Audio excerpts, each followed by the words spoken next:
A day in our life as a living partner na umaasa sa isa't isa, tinda serye.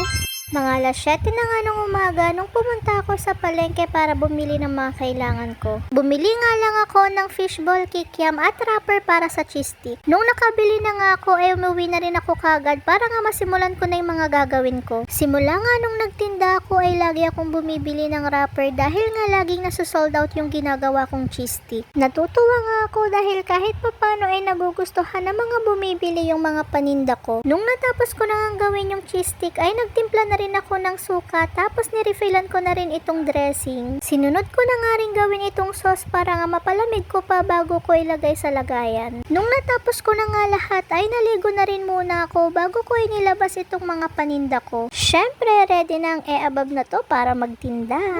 Abay dapat lang marami ka pang babayarang utang. Hala. Mga ilang minuto nga lang nakakalipas ay meron na rin bumili ng cheese stick. O diba, sabi ko naman sa inyo, marami talagang nagkakagusto na itong cheese stick na gawa ko. Wow! Alam nyo bang itong first customer ko ay siya rin yung second customer ko? Ay opo. Talagamat na ng kayatan na ito yung naramit ko nga cheese stick.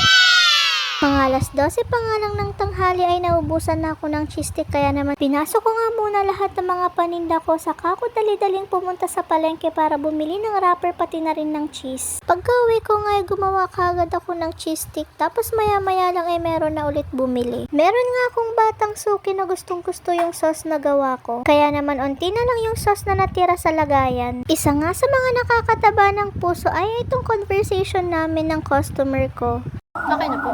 Or sige pa. Dagdagan mo ate kasi yan na lang sus mo? Opo. Hindi ka na gumawa. Pwede naman po. May gagawa ko. Sige, uulam na. Masarap po yung sauce. Thank you po. Thank you, baby.